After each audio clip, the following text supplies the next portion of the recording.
Olá, eu sou a Kimberly E eu sou a Gabriela. e sejam muito bem-vindos ao nosso podcast. Esse é o nosso primeiro episódio e estamos muito felizes em começar essa jornada com um convidado especial, Micael Franco Alves, coordenador da Vigilância Epidemiológica da Secretaria de Saúde de Vila Velha. O Micael é enfermeiro sanitarista, mestre em saúde coletiva pela Universidade Federal do Espírito Santo e atualmente doutorando também em saúde coletiva pela UFES. E tem um detalhe que nos deixa ainda mais orgulhosos em recebê-lo. Ele também foi residente em saúde coletiva com ênfase em vigilância em saúde pelo ICEP, assim como nós. Neste episódio, vamos conversar sobre a rotina e os desafios da vigilância epidemiológica que ele coordena, e também sobre como a residência contribuiu para a sua trajetória profissional até chegar a esse espaço de liderança. Então se acomoda aí e vem com a gente, porque o nosso primeiro episódio promete. Olá, Micael!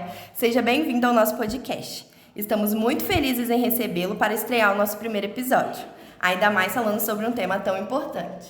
Olá, meninas! Eu que agradeço a oportunidade. Vai ser muito bom a gente conversar sobre algo que eu gosto muito de falar, principalmente quando envolve a residência, porque realmente tenho muito orgulho de ter sido residente e estar ocupando o cargo que eu ocupo hoje. Então, para começar, você poderia explicar rapidamente para os nossos ouvintes o que é a vigilância epidemiológica e qual o papel dela no dia a dia da população e dentro da estrutura de saúde pública de Vila Velha? Claro, então vamos lá. A vigilância epidemiológica, ela tem como caráter principal detectar, acompanhar, analisar qualquer doença ou agravo que seja de interesse para a saúde pública. Então, atualmente a gente tem uma lista nacional de notificações compulsórias, de notificação, enfim, e cada estado tem autonomia para poder determinar se vai entrar algum novo agravo ou doença nessa lista. Então, o Espírito Santo é um exemplo desses estados que incluiu na lista nacional alguns agravos, que a gente também faz, a gente monitora também estes agravos. Então, a gente, quanto vigilância, tem esse papel muito importante também de realizar a educação em saúde, de levar para dentro das instituições do nosso município quais são as doenças de notificação compulsória, quais são os agravos, para a gente poder, de alguma forma, intervir, prevenindo, na verdade, O que a gente quer mais que aconteça é a prevenção e a promoção, para que não venha a acontecer. Mas, se acontecer, por exemplo, se tiver algum surto, alguma endemia, epidemia, a gente já vai estar também preparado para dar uma resposta rápida. Então, acho que a característica principal é resposta rápida. Então, para a gente ter um time muito atento, que acompanhe todos os dias o sistema de informação para saber se tem alguma nova notificação e que, se tiver, o que fazer, Então, a gente sabe que para cada doença, para cada agravo, tem um caminho a ser seguido. Então, como eu vou agir diante do sarampo é diferente de como eu vou agir diante de um surto de diarreia, por exemplo. Como eu vou agir na imunização é diferente de como eu vou agir no acidente do trânsito. Então, tem um olhar muito específico sobre cada doença, sobre cada agravo. Essa resposta foi muito importante para que a gente possa seguir com as próximas perguntas, já entendendo o que é a vigilância epidemiológica.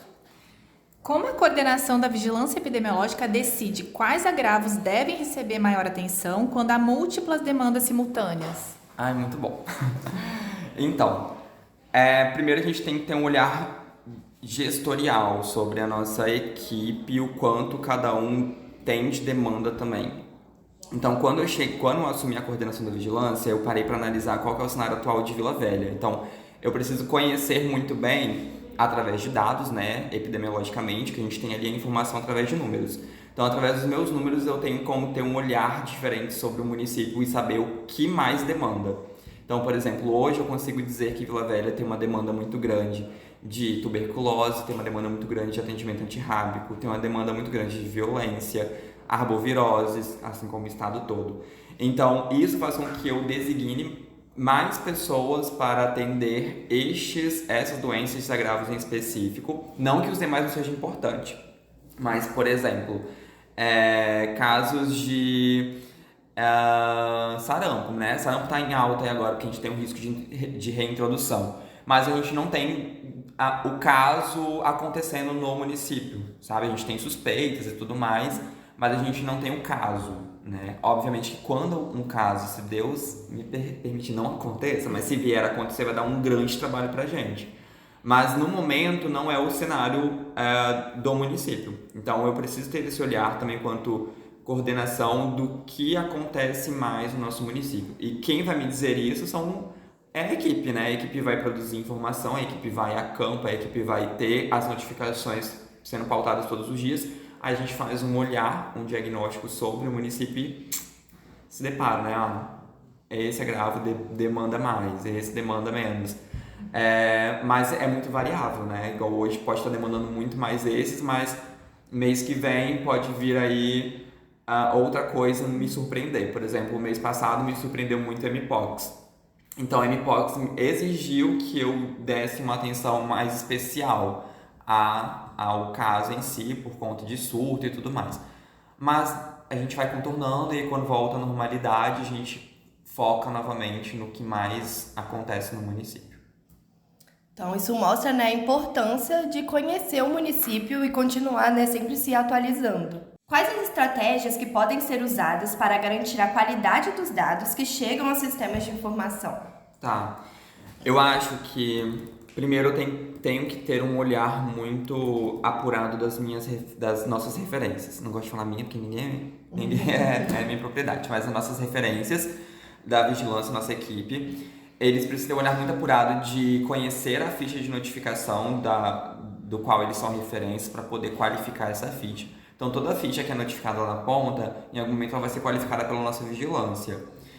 Claro que o melhor dos mundos seria que a ponta já mandasse uma ficha completamente qualificada, uma ficha completamente com os campos mais importantes preenchidos, enfim.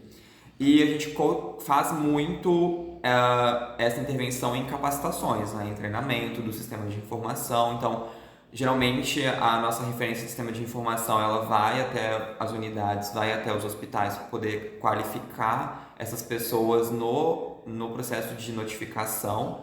Mas a gente sabe que tem uma rotatividade muito grande de profissionais na rede, nem todos são efetivos, permanecem por muito tempo na rede, a grande maioria ainda é provimento ou DT, então vai passar por um tempo, vai sair e a gente tem que qualificar de novo. Mas assim, esse é o nosso trabalho também, né? Qualificar constantemente. Mas eu acho que quanto estratégias, né, para garantir a qualidade, acho que é isso. Primeiro, eu tenho que ter na minha vigilância pessoas que realmente entendem da sua ficha e sabem qualificar quais são os campos mais importantes e o que é necessário ter naquela ficha, e também ir para a ponta para capacitar essas pessoas, para a gente poder tentar manter a qualificação dessa ficha lá onde de fato a notificação acontece. Então é muito importante, né, a capacitação tanto dos profissionais que trabalham aqui, né, na vigilância, na gestão, quanto dos profissionais que trabalham na ponta, que vão fazer o preenchimento, né, dessas fichas de notificação. Quais são os maiores desafios da subnotificação e como é possível enfrentá-los a nível municipal? Acho que um deles eu já citei, que é a rotatividade de profissionais. Isso faz com que a gente tenha um delay da informação, porque quando o profissional ele chega novo na rede, não necessariamente ele já vai ter tido algum contato anterior com as fichas de notificação. Às vezes eles nem conhecem quais são todas as doenças e agravos de notificação. Então pode ser que passe despercebido. Às vezes um profissional que está na ponta atende a algum caso suspeito de alguma doença que deveria ser notificada, mas ele não tem esse conhecimento, tenho que notificar. Aí a gente acaba perdendo, às vezes, esse paciente e às vezes a gente consegue recapturar ele porque ele passa em outro serviço. Mas só que aí, esse é um grande problema, então essa rotatividade de profissionais novos que vão chegando constantemente na rede. E a equipe da vigilância também não é uma equipe muito grande, então a gente tem uma equipe também reduzida. Quando a gente para analisar o tanto de funcionários que tem na vigilância de Vila Velha comparado com outros municípios igual do interior, a gente tem muita gente. Mas a gente também tem uma população muito maior. Então a gente deveria contar com uma equipe também muito maior. Então eu tenho um problema também de ter uma equipe pequena na vigilância. Acho que se a nossa equipe fosse maior, acho que a gente conseguiria chegar com mais rapidez, teria talvez cronogramas já com datas específicas. Todo mês vai ter pelo menos 2 vezes no mês a capacitação de como manusear o eSUS, de como quais são as doenças, agravos de notificação, enfim. E acho que outro problema também são a gestão, assim, da ponta, sabe, de unidade de saúde, de hospital. Eu acho que se esses também tiverem uma propriedade, um conhecimento sobre o que é vigilância, sobre o que tem que ser notificado ou não, talvez eles consigam também, junto com a equipe, alinhar isso lá dentro. Então, às vezes, não depende só do profissional que está notificando, depende também de quem está sendo o gestor dele. Então, acho que o gestor faz total diferença no campo de trabalho. Então, se a gente tem um gestor que acolhe, que entende, que sabe demandar, acho que faz total diferença, assim, total diferença mesmo. Mas acho que o principal problema mesmo da subnotificação é essa desinformação do que notificar, atrelado com a rotatividade de profissionais na ponta. Então a gente vê que a vigilância em saúde, né, tem muitas barreiras e desafios, né, mas nada que um bom gestor não possa transpassar, né, ultrapassar essas barreiras. Quais são os principais desafios políticos para transformar os dados epidemiológicos em ações concretas de gestão? Essa pergunta acho que é uma das mais complexas assim, para responder.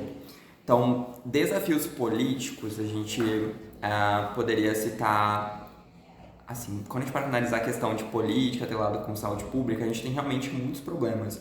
Porque, às vezes, a política sendo centralizada em resolver, talvez, outros problemas da ponta, também vai interferir no nosso trabalho. Então, por exemplo, o que a gente vê aqui em Vila Velha de novas unidades sendo criadas, isso pra gente é muito bom, assim, porque a gente amplia os locais de notificação. A gente já consegue ver isso em dados, por exemplo.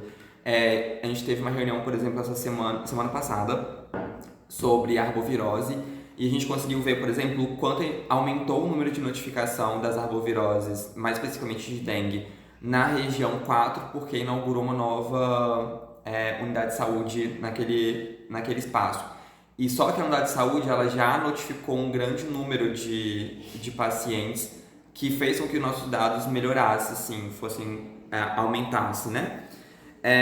Mas a gente tem muitos desafios também de entendimento de quem está, por exemplo, lá dentro dos nossos principais locais, né, de leis, por exemplo, na Câmara de Vereadores. A gente precisa que esses profissionais, que esses representantes do povo também tenham conhecimento da importância da prevenção e promoção da saúde. Por exemplo, eu já enfrentei muitos problemas relacionados com a questão de hesitação vacinal, mas só que a gente também tem que ter uma postura muito também didática, digamos assim. A gente não pode, quanto gestão, a gente não pode entrar para o embate direto. A gente tem que, de fato, conversar. Eu acho que o feeling assim, de um bom gestor também é saber que a gente não tem inimigos, a gente tem pessoas para poder trazer para perto da gente.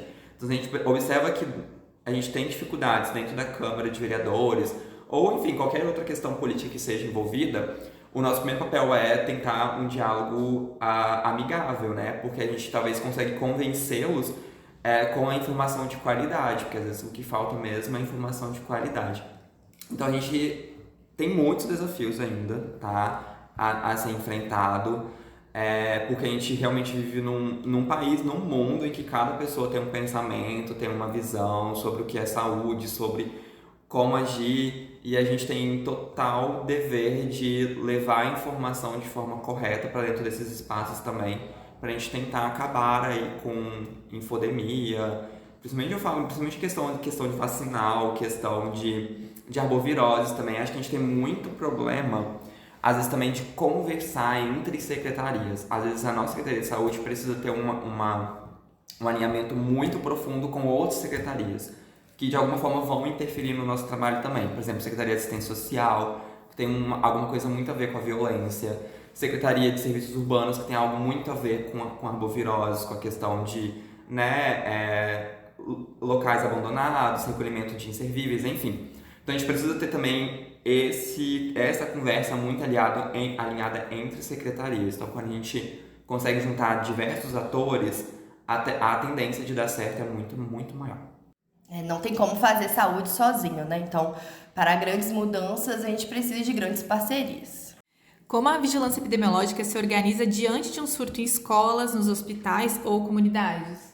Para cada a doença em específico que podem ocasionar algum surto, a gente vai ter uma linha de trabalho a ser analisada. Mas algo que eu aprendi muito durante a residência também foi investigar surto, né? Então acho que vocês vão, ou já aprenderam também, as etapas de investigação de surto, né? Então é algo que me ajuda muito no dia a dia do trabalho hoje, seguir esses passo a passo de como investigar um surto, então faz total diferença. E às vezes eu percebo que quando o funcionário não tem um conhecimento, a gente agrega, né? Às vezes eles faziam a investigação de uma forma, que é a forma que eles aprenderam, tá tudo bem. Mas quando a gente olha, analisa que a gente precisa se a gente seguir um caminho, né, sistematizado, a gente consegue intervir de forma mais eficiente. Mas acho que tudo parte inicialmente de uma informação, né? Então a gente só vai saber que está acontecendo algum surto se alguém nos comunicar. Então a gente precisa de ter essa parceria da ponta para a gente poder saber. Então quando algum surto, por exemplo, acontece na escola, que é o que mais acontece pra gente, né? Principalmente questão de água ou alimento que causa alguma questão de diarreia, ou até mesmo imunidade de saúde, que acontece bastante. Então tudo parte da informação que vem da ponta pra gente, e aí depois a gente já passa para todos os outros trâmites, que é identificar quem são os atores envolvidos, né? Quem são as pessoas que foram contaminadas.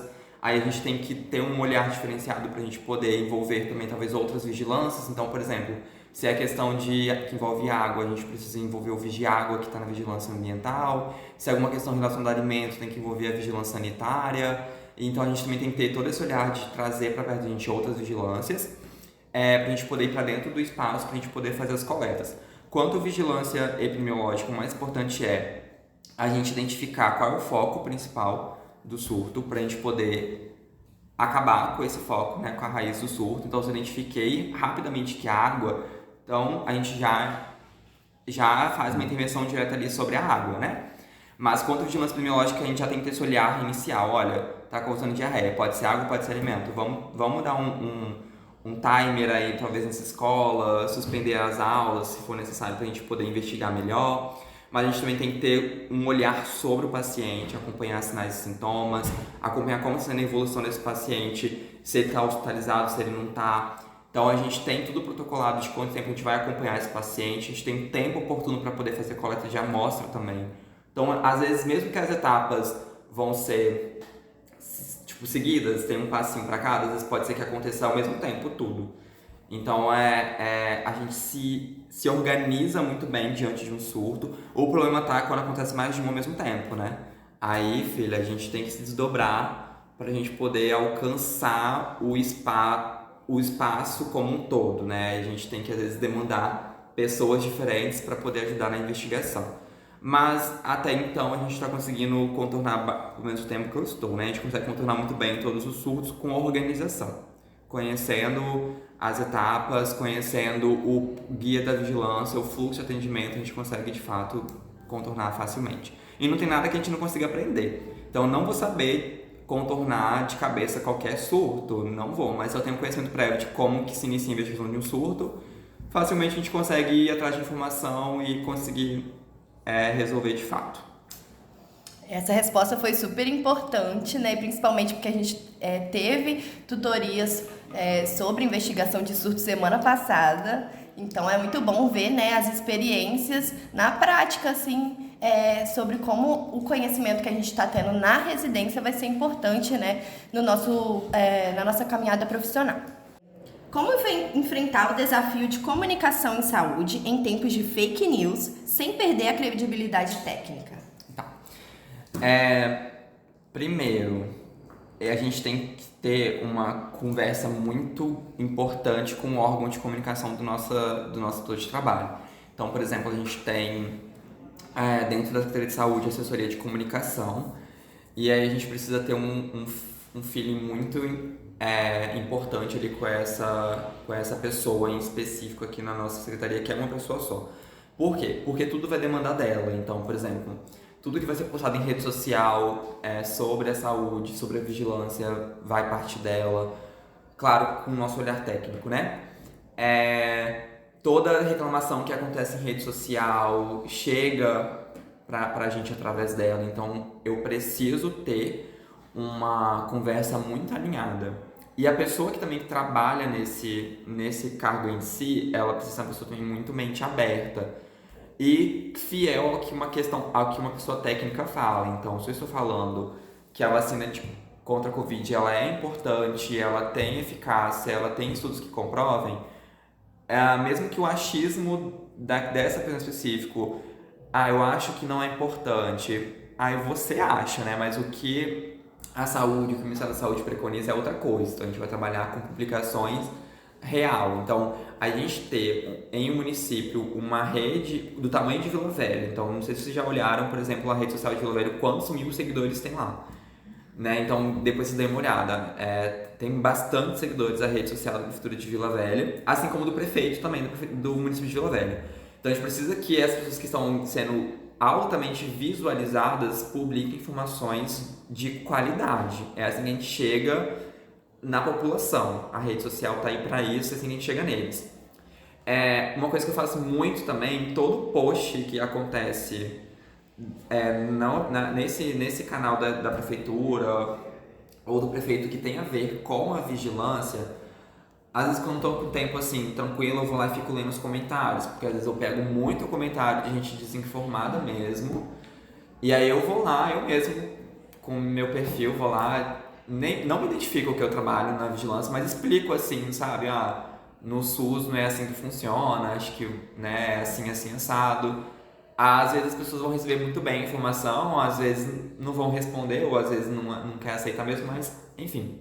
Mas outro ponto importante também ir para dentro das escolas, fazer atuação de educação em saúde, porque eu acho que tudo parte dali. Pelo menos eu, Micael, tenho muita informação na minha vida ainda até hoje que eu aprendi lá na escola. Então, por exemplo, eu aprendi a escovar dente aonde? Na escola. Eu aprendi realmente sobre a importância de vacinação aonde? Na escola. Né? Os nossos pais têm o costume de levar a gente para tomar vacina, mas talvez não explica pra gente de fato por que eu tô tomando aquela vacina. Né? Então, é importante dentro da escola a gente levar informação de qualidade para a gente poder intervir diante dessas infodemias. Mas não adianta, a gente sempre vai se deparar com pessoas que vão estar postando coisas realmente que vão descredibilizar totalmente o nosso trabalho. Mas aí a gente tem que ir lá 3 vezes mais e publicar 3 vezes mais sobre o que é importante, do que é necessário para a gente poder ir tentando de pouquinho em pouquinho acabar com essa infodemia, né? Com essas fake news. Até escutei uma mensagem, uma pessoa falando esses dias que não é legal a gente trabalhar o termo fake news. Por quê? Fake news é americanizado, né? A gente está falando um termo em inglês para uma população que às vezes não entende que é inglês. Então é mentira mesmo, sabe? A gente está trabalhando sobre mentiras. Então, quando a gente vai trabalhar com a população que é mais leiga, né, que não tem conhecimento tão grande sobre termos em inglês. Não, a gente tá falando aqui sobre mentira, sabe? Trazer pro brasileiro, pro português mesmo, é mentira, ponto e acabou. As redes sociais, elas trouxeram esse problema, né, dessas mentiras, de serem disseminadas de um jeito muito rápido, né? Então, a importância da gente trabalhar com evidências científicas, principalmente no quesito, né, da vigilância e da saúde. Aí quando a gente tem gestores, né, pessoas que incentivam a gente a se capacitar constantemente, facilita muito também. Por quê? A ciência, ela é dinâmica, né? Então, sempre tem uma coisa nova sendo postada. Então, a gente precisa continuar nos atualizando. Então, quem entra para a área da saúde, principalmente na questão sanitarista, tem que estar atento a todo momento ao que vai sendo mudado constantemente, porque sempre muda. Sempre tem uma coisa nova, alguma coisa que surgiu recente, que talvez não tem tanta alteração no agora, mas que futuramente pode ter. Então, a gente tem que ter uma visão ampla sobre o cenário da saúde como um todo.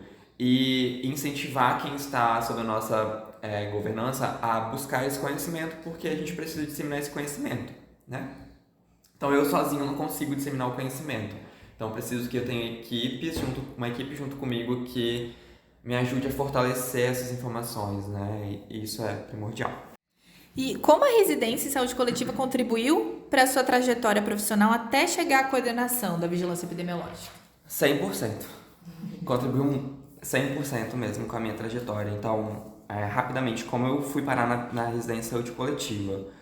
Primeiro que durante a graduação eu sempre tive um apego muito grande pela saúde coletiva como um todo. Então eu já sabia que eu queria alguma coisa nessa área, sim. Apesar de ter um apego pela enfermagem como um todo, né, por diversas áreas, mas a saúde coletiva que me cativou mais, que me cativa mais até hoje. Então, quando eu me formei, eu nunca tive um estágio, algo do tipo durante a graduação que fosse focado diretamente com a saúde coletiva, sempre foi algo mais assistencialista, né, de estar em unidade de terapia intensiva, em enfermarias, enfim. Que eu gostava muito realmente de fazer também, mas eu não me via futuramente naquele espaço. Então, quando eu me formei, aí eu, como todo recém-formado, fui doido, trabalhar logo em 2 hospitais. Então, eu comecei trabalhando em 2 hospitais grandes aqui da Grande Vitória, mas eu entrei, foi nos 2 hospitais inclusive que eu fui estagiário, então me contrataram logo que eu me formei. Mas eu fiquei pouquíssimo tempo, foram só 2 meses, e logo eu lembro que eu estava de plantão à noite em um desses hospitais, falando, gente, meu Deus, não é isso que eu quero pra minha vida. Eu já tava num desgaste, assim, físico e mental, que eu falava, não, cara, não tô logo no início, eu não vou acostumar com o salário, porque realmente ganhava 2 salários, aí se a gente deixa acostumar, né, é difícil depois de sair. Eu falei, não vou acostumar com isso, vou procurar alguma coisa pra fazer. E aí eu fui pesquisar sobre concursos, não foi nem específico da residência. Aí eu vi que estava aberto o edital da residência, na época não era o Enare ainda, era uma banca de concurso mesmo. E a inscrição estava aberta, se não me engano, era o penúltimo dia de inscrição. E a prova já era na outra semana. Foi tudo muito rápido, então eu tive um dia para me inscrever, ou seja, eu não estudei para fazer a prova de residência também, tá? Que fique dito. Mas eu fui na cara e na coragem, eu tava com uma mente muito fresca, eu tinha acabado de me formar, então eu tinha muito conhecimento. Fui fazer a prova na semana seguinte e eu já saí da prova falando, eu vou passar, porque tipo, eu vi que o meu desempenho tinha sido bom. Aí eu já tava pensando na minha cabeça, meu Deus, agora eu vou ter que pedir demissão dos 2 empregos. Aí eu já fui, esperei, saiu o resultado que saiu muito rápido também, e fui pedir demissão dos empregos e ingressei na residência. E a residência pra mim foi muito importante porque me encontrei no que eu gosto de fazer, que é vigilância em saúde. E eu tive experiência de passar por todas as vigilâncias, assim, não sei se vocês vão ter essa experiência, né? Vão ter também, né? Então eu passei por todas as vigilâncias, eu fiz um network muito bom, então conheci muita gente que me ajudou na minha trajetória, muita gente mesmo que eu tenho contato até hoje, que foi muito importante para eu chegar até onde eu estou hoje, né? Então a residência em si, com a gama de conhecimento que eu tive, com os contatos que eu fiz, com a experiência que eu tive nesses 2 anos, foi completamente necessária e importante. E aí, como eu vim parar em Vila Velha, durante a graduação ainda eu já tinha passado no concurso público da prefeitura, dentro das vagas, e eu não fui chamado logo de cara, né? Demorou 2 anos para me chamar, que foi exatamente os 2 anos da residência. Por sorte, por Deus, né? Para quem acredita em Deus, enfim. Eu fiquei 2 anos na residência e quando eu me formei, eu me formei em fevereiro, em março me convocaram no concurso da Prefeitura de Vila Velha. Mas foi ótimo, porque eu falava que se me chamasse durante a residência, eu não ia largar a residência, eu queria terminar, enfim. Mas foi assim, eu acho que tava tudo, era pra ser. Aí eu vim pra Vila Velha, comecei trabalhando na ponta como enfermeiro de secretaria de saúde da família, mas fiquei somente 4 meses também. Logo a gestão criou um olhar sobre o meu trabalho. Eu consegui me mostrar assim, a gente tem que realmente se mostrar, tá? Se você confia no seu trabalho, se você tem competência, cara, se mostra mesmo. E se você almeja chegar em algum outro espaço, realmente você tem que conquistar esse espaço. Então eu fiquei 4 meses somente em Santa Rita, que foi a unidade de saúde que eu trabalhei, que foi 4 meses muito intenso, porque foram 4 meses em que eu trabalhava com equipe reduzida, que é um problema, né, que a gente tem que pontuar. Foram 4 meses em que eu trabalhei como enfermeiro de uma equipe que atendia mais de 15 mil pessoas. Então, uma unidade que é de um território vulnerável, de uma região vulnerável de Vila Velha. Então, eu aprendi muito como enfermeiro de equipe de estratégia. E nesse meio tempo, eu lembro que eu cobri férias, além de ser enfermeiro, tive que cobrir férias da minha gestora também. E nesse tempo que eu cobri férias da minha gestora, na época, tudo aconteceu. Médico pediu demissão, paciente vai até a TV para poder fazer questionamento da unidade de saúde. E aí a gente fala que a gente sabe que a gente é gestor quando a gente tem problema para resolver. Então, quando você está vivendo um mar de rosas, você não está tendo que ter papel de gestor. O papel de gestor é enfrentar o desafio. Então, eu me vi diante de um desafio. O que eu ia fazer? Eu ia ligar e chorar para minha gestora para as férias? Olha, tá acontecendo um maior problemão aqui. Não era isso que eu ia fazer, então eu tinha que resolver. Então, acho que essa minha postura de tomar a frente do problema me trouxe um know-how de influência, digamos, aqui dentro da Secretaria de Saúde, que cresceram o olho pra mim e falaram, não, vamos trazer esse menino pra perto. E aí, a gestora da vigilância me conhecia também e falou, não, quero o Mikael na vigilância. Aí a PS, não, quero o Mikael apoiando a PS. E aí, meio que eu pude escolher também, sabe, pra onde que eu vou. E isso foi ótimo. Eu falei, não, eu vou pra vigilância. Eu me estudei pra isso, né, pra isso que eu me estudei. E aí foi ótimo que eu vim pra vigilância com um desafio muito grande, que é a coordenação da imunização, logo que eu vim. E eu lembro que eu cheguei assim, eles julgam a gente muito, né, pela nossa idade, pela nossa aparência. Às vezes falam, não tem tanta trajetória assim, não vai... Enfim, tô falando isso porque vocês vão passar por isso, ou passaram por isso quando entraram na residência, eu também passei, tá tudo bem. O negócio é a gente não perder nosso foco, então... Cara, cheguei e falei, vou fazer meu trabalho, vou mostrar como é o meu trabalho, e deu super certo. E aí, a minha visualização quando coordenador de imunização deu um espaço para eu chegar na coordenação da vigilância epidemiológica também. Que é mais uma estadia, né? A gente fala que esses cargos de coordenação sempre é temporário, então estou aqui por um tempo, até quando, não sei, mas o tempo que eu estou para fazer o trabalho da coordenação em si. E vamos ver como vai ser o futuro, né?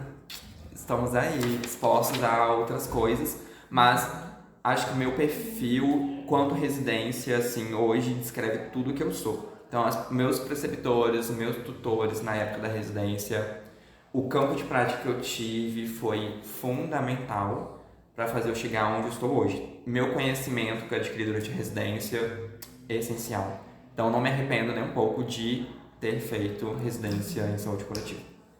Nossa, um relato super inspirador e animador, né? Quais competências adquiridas na residência você considera mais importantes hoje para o trabalho na gestão? Tá. Então, durante a residência, eu adquiri muito a postura comunicativa, né? Então, eu tive a oportunidade de realmente estar à frente de momentos importantes da residência. Então, ter preceptores que confiavam também no nosso trabalho foi super importante. Então, durante a residência, eu conduzi muitas reuniões, organizei muitos seminários, participei de investigações de surtos também, né? Viajei pelo estado, porque como eu estava no nível estadual, eu conheci outros municípios e isso fez com que desenvolvesse em mim mais ainda meu poder comunicativo, de saber entrar no espaço. Então, para você ser gestor, você tem que saber entrar no espaço. Então, você tem que ter estratégias, que eu acho que eu adquiri muito isso na residência, essas estratégias de como me portar, de como me apoiar nas pessoas, sabe? De como entrar no espaço, num cenário às vezes difícil. Então, a residência foi muito bom, assim, pra isso, pra desenvolver em mim essa competência de fala, sabe? De comunicação. Mas acho que é algo muito nato, assim, de mim também. Acho que durante a faculdade eu sempre fui muito dado, assim, muito pra frente. Mas a residência me moldou, assim, digamos, o meu olhar, porque eu adquiri competência técnica. Eu tive momentos de reuniões com pessoas importantes, né? Então, quando você vai ter uma reunião com pessoas de nível gestorial mais alto, você também tem tem toda aquela desenvoltura, aquele nervosismo, mas com o tempo você vai mostrando seu domínio técnico, enfim. Mas durante a residência eu adquiri muita competência de comunicação, de postura. Eu lembro que eu tive durante a residência também curso, que é algo primordial para mim hoje, né? Eu dou muita entrevista. Então eu tive curso na residência de oratória, assim, de como se portar diante das câmeras. Porque realmente ser gestor de vigilância é isso. Então quando acontece um surto, quem vai dar as caras lá? Ou é o secretário de saúde, ou quem responde pela pasta, que na maioria das vezes vai ser a coordenação, a gestão ali daquela pasta. Então, eu vim pra cá, nem sei quantas entrevistas já dei até hoje, mas só que me ajudou muito essa oratória da residência também, de como me portar diante da câmera, o que falar, até onde eu posso falar, até mesmo para não comprometer nosso serviço, né? Porque a gente tá aqui, a gente tá defendendo uma camisa. Eu defendo a camisa da Secretaria de Saúde de Vila Velha, claro, com tudo acontecendo conforme tem que acontecer, corretamente perante a lei, perante os fluxos, mas né, eu tô ali para poder falar do nosso serviço, o que ele tem de bom a ser ofertado, suas potencialidades e como nós, quanto equipe, vamos enfrentar o desafio juntos. Mas acho que nesse ponto de competência que eu mais adquiri foi de fato isso. É muito importante, né, esse assunto. Acho que a comunicação é a chave do nosso trabalho, né, quanto sanitarista. E que conselhos que você daria para os residentes que desejam atuar futuramente em cargos de coordenação ou na gestão em saúde pública? Então, que conselho que eu dou? Eu acho que vocês, assim, enquanto residentes, aproveitem muito o espaço da residência em si, porque acho que tudo parte daqui, pelo que eu contei, assim, pra vocês, da minha trajetória, acho que tudo começou ali na residência. Saibam que não é fácil, então, acho que quando se vocês almejam também em algum momento alcançar o cargo de coordenação, de ser gestor de pasta de coordenação de alguma vigilância em si, saibam que vocês vão sempre enfrentar um desafio, independente de onde seja, tá? Pode ser em Vila Velha, pode ser num município menor ou um município muito maior que Vila Velha também. Cada um vai ter seu desafio em particular. Mas assim, busquem por conhecimento, igual em nenhum momento eu desisti de me atualizar, né? Então, a minha vida acadêmica é algo que eu priorizo muito também. Então, eu saí da residência já pensando em fazer o mestrado, fazer o doutorado, para continuar me atualizando, para continuar me formando quem é o Mikael profissional, assim. E as portas estão abertas para todo mundo, tá? Não existe isso de, por exemplo, olhar para o Mikael e ele teve, acharam ele bonito ou falaram assim, vamos botar ele, né? Eu não me apoiei em ninguém para chegar, assim, aonde eu cheguei. Acho que tudo é muito do quanto eu soube aproveitar as oportunidades que a vida foi me dando e que o trabalho foi me dando. Então, aproveitem as oportunidades. A residência hoje é uma oportunidade, mesmo que às vezes a gente fique meio cabisbaixo, que acontecia muito comigo também durante a residência. Eu ficava, meu Deus, será que tá indo direitinho como eu queria? E não necessariamente vai acontecer como a gente quer, né? Pode fugir um pouco do trilho, mas não percam o foco. Vai ter dias muito bons, vai ter dias também muito ruins, mas faz parte. E o que a gente vai aprender durante a residência, durante a residência, vai ser essencial para apoiar vocês depois. E a gente precisa de ter gestores, coordenadores que tenham realmente perfil e que gostem do que façam. Se a gente não tiver pessoas ali que estão ali só por estar, que não vai junto com a equipe abraçar a causa, não vai junto com a equipe buscar por soluções para o problema, a gente está no caminho errado, né? Então a gente precisa de pessoas que vão vir igual vocês na residência, que vão ter um conhecimento já sobre o tema, que vão ter um conhecimento já sobre o que é vigilância epidemiológica, o que é vigilância em saúde como um todo, e de fato vão estar preparados, então vão ter formação para isso. A residência é formar gestores também, que é um dos principais nortes da residência, é formar gestores também. Então é isso, aproveitem a oportunidade da residência e não parem na residência, depois da residência continuem. Fico muito feliz que eu vejo também que eu não sou o único caso de sucesso na minha turma de residência. Eu tenho outros amigos e amigas que saíram da residência e estão ocupando cargos muito importantes, assim. Então, eu tenho amigos que estão no Ministério da Saúde hoje, que saíram da residência do estado, né, e foram para o Ministério da Saúde. Eu tenho amigos que, de fato, voltaram para a ponta, mas que estão trabalhando diretamente com alguma coisa relacionada à vigilância. Enfim, eu tenho amigos, né, o próprio tutor de vocês, que viram aí tutores na residência. Então, assim, a gente pode e deve continuar com a nossa formação e, de preferência, seja no foco da vigilância e saúde, né? Porque a gente espera isso, é fortalecer a vigilância e saúde mesmo. Eu agradeço muito esses conselhos, né? São muito importantes pra gente, principalmente, né, por ser de uma pessoa que já passou por isso que a gente tá passando hoje. E pra terminar, eu quero perguntar, se você pudesse voltar no tempo, o que faria diferente durante a residência para se preparar melhor para os desafios que encontrou na prática? Então, durante minha residência, o que eu faria diferente? Eu fiz um estágio, vocês têm meio tempo de fazer estágio, né? Façam, é importante. Então, eu fiquei 1 mês no setor de planejamento da Secretaria Estadual de Saúde. Eu acho que na época eu não tinha tanta maturidade para poder entender qual é a importância do setor de planejamento. E agora que eu estou com um cargo de gestão e que eu tenho um envolvimento muito grande com o planejamento, principalmente para a construção de plano municipal de saúde, eu vi o quanto aquele estágio talvez poderia ter sido mais aproveitado, falando por mim, tá? Não pelos profissionais que estavam me acolhendo. Mas eu acho que naquele momento eu não tinha um olhar ainda muito amplo da importância do planejamento, do setor em si planejamento dentro da saúde pública. E hoje faz muita falta, assim, eu tive que correr muito atrás desse conhecimento. Fiz agora recente um curso do ICEP também de gestão pública com foco em planejamento, porque realmente faz muita diferença para um gestor entender como que funciona o SUS no seu caráter de planejamento, né? Entender a questão de financiamento do SUS, a questão de montar mesmo, de entender como que é o Plano Municipal de Saúde, de entender como que funciona o Conselho Municipal de Saúde, porque são interfaces que não tem como a gente fugir delas. Então, eu tive que encarar elas e vou ter que encarar elas em outros momentos.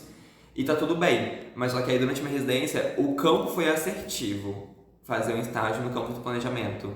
Eu lembro que na época foi até uma preceptora minha que a gente conversando, inicialmente eu ia pro campo da equidade, né? Eu ia fazer um estágio lá na pasta da equidade. Porque eu sempre estive muito atrelado a essa pauta também de comunidades, né, LGBT, enfim. E aí na pasta da equidade eu ia ter um panorama muito atrelado com esse público em específico, né? Mas só que aí uma preceptora minha olhou pro meu lado mais gestor e falou: eu acho que você deveria ir fazer um estágio no planejamento. Fui, mas eu acho que eu não estava assim, maduro, ou eu não me inteirei suficiente antes de ir para lá. Então acho que eu faria diferente não teria escolhido outro campo, teria ido planejamento mesmo, mas eu teria, antes de planejamento, talvez estudado mais sobre, eu mesmo teria me inteirado mais, sabe? E eu fui lá pro planejamento bem na época em que eles estavam fazendo esse curso também que eu fiz esse ano, eles estavam dando esse curso de formação para outras pessoas. Eu meio que ficava nos bastidores assim, mas sabe quando você faz uma coisa e você não tá entendendo muito o que você tá fazendo? Aí você fica assim, meu Deus, eu tô fazendo automático, mas eu não tô me aprofundando muito, assim. Acho que eu teria feito diferente, era isso. Teria me aprofundado mais nessa questão do planejamento, porque hoje faz muita diferença. Chegamos ao fim do nosso primeiro episódio. Não poderíamos estar mais satisfeitas com essa conversa. Foi uma honra te receber, Micael. Muito obrigado pela presença e por dividir conosco tanto conhecimento e inspiração. Eu que agradeço, foi ótimo conversar com vocês. Durante a minha residência eu também fiz essa parte do podcast, foi bem legal, bem bacana. E é importante a gente difundir a informação.